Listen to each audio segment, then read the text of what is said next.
Next, teach me, Alan Vihant, or Alan, I'm sorry if I got your last name wrong. Vihant, very close. Vihant? Thank you. Okay, so you have 5 minutes. Thank you, Mr. Chair, members of Council. My name is Alan Vihant with Great Gulf Homes. I'm also Vice Chair of Build, and Co-Chair of Build's High Rise Council.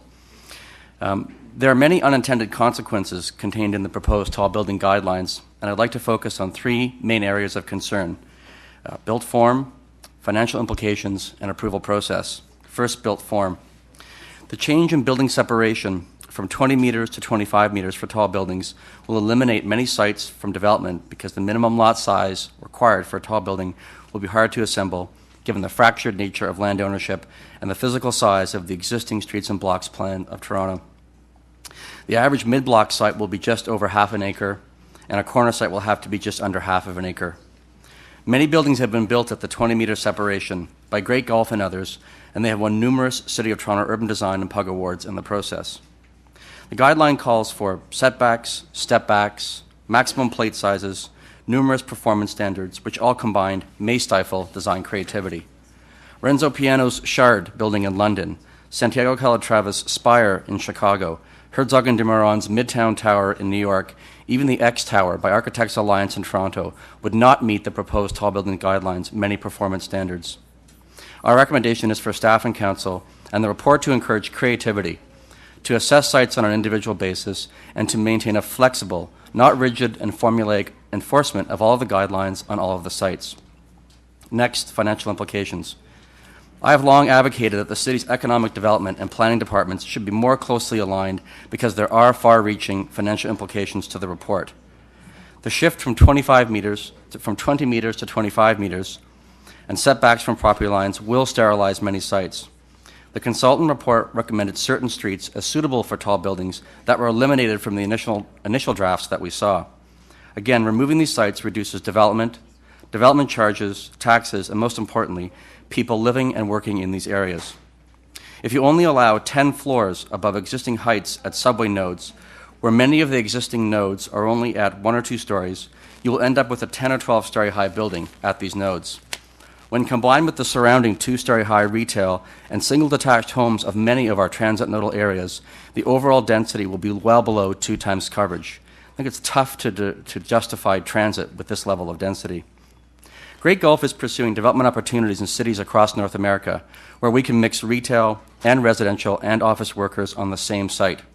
We recently added 100,000 square feet head office for Coca-Cola on King Street East on the former Toronto Sun Block.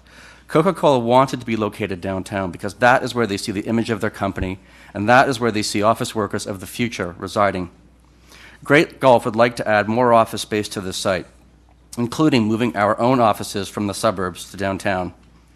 But the historical size of the existing streets and block plan is making it difficult to build a residential and office tower on the site because of the numerous filters of the existing tall building guidelines with a 20-meter separation versus 25 that is proposed. We're working on it, we're not quite there, and we don't think it can work at 25. So if we start eliminating office buildings and the jobs and the commercial taxes that go with them, there are financial implications for the city. Our recommendation is to allow greater flexibility within the guidelines where mixed-use development, particularly institutional, cultural, and employment uses are proposed. And last, process. The proposed tall building guidelines went through a consultation process with architects and developers, community groups, city staff, and city councilors, but the report's recommendations for some items come as a surprise. The removal of certain streets and the increase in tower separation will make many existing applications null and void. These are proposed tall building guidelines, not even debated or approved at community and city council, and yet we are receiving direction from city staff that these new guidelines will apply. We need more time to review the document before it takes effect, and there should be a grandfathering provision for existing applications. We are also not certain how these guidelines will be enforced, either through an implementing bylaw or official plan, and yet they are being applied already. Our recommendation is to allow more time for consultation with the development community, our architects, city staff, and city councilors, so that we can better understand why certain streets have been eliminated from the consultant's recommendations, how much flexibility there is to interpret the guidelines, and how the guidelines will be applied and enforced. and on a personal note, I mean, I've worked with many of the councillors in this room. I've worked with many of the staff in this room, and over the course of over 20 years, built 40 or 50 high-rise buildings. And we've worked well with city staff. We've been able to negotiate with staff and community groups. And it has worked. Our fear is that these guidelines is creating a level of uncertainty where we're not so sure. We want some of this uncertainty to be cleared up. Thank you. Just about perfect. Practiced it. Are there any questions? Councillor Vaughn.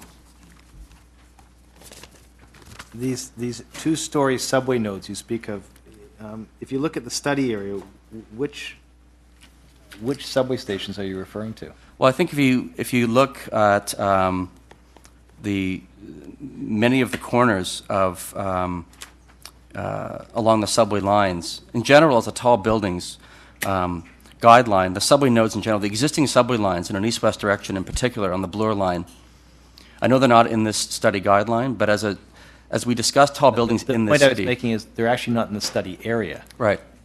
I mean, But there's an implication for how these tall building guidelines could get applied to the subway nodes outside of the study area. but that's not in this report. Correct. That's your concern. That's my concern. Okay. And then secondly, I think the first time I ever met you or saw you speak was at a forum on design review panels, and you derided the notion of the Euro loaf, the slab, sort of the 8-story slab that just went cheek by jowl, strung along the line. If we don't have spacing requirements between tall buildings, don't we just build 40-story Euro labs? I guess Eastern Europe, in a way, Eastern European Euro loaves. Well, I think you're referring to the sort of Manhattanization where we get a wall of 40-story high buildings. And we don't see evidence of that in this city. And there are plenty of guidelines and... I can show you parts. Well, that's pretty rare. I think you're referencing the comment about Euroloaves, and the concern that we're having in many parts of the city is that we're getting 15, 18, 20-story high slab buildings that are sometimes 100, 200 feet long. Would be better to push down and change the built form in those areas to make 5-story high podiums, 6-story high podiums, and modest increases from 20 or 21 stories to 27 or 28 stories for tower components sitting on top of those. Can you show me where in the study area that's the result? Where in the... Well, if you take a look at the study area as it's identified, show me in that study area where the concern is about 18-story slab buildings cheek by jowl, because I don't see it. Well, I think that if we take out the ability to do tall towers in the study area, we will then do very tall street wall buildings that will be 15 to 18 stories high. They exist all over King Street East, Richmond Street East, But what I don't understand is that... Jarvis and Richmond. There are plenty of examples right close to those nodes where if we don't have towers in those locations, the alternative will be these 15 to 18 story high slab buildings, But which can we you see show me plenty where of. that's actually emerged? All over Richmond Street East, Richmond and Sherburne. I'll let the local councillor speak Right. to that, but it's, okay. All right, thanks. Any other questions? Nope. Thanks, Alan.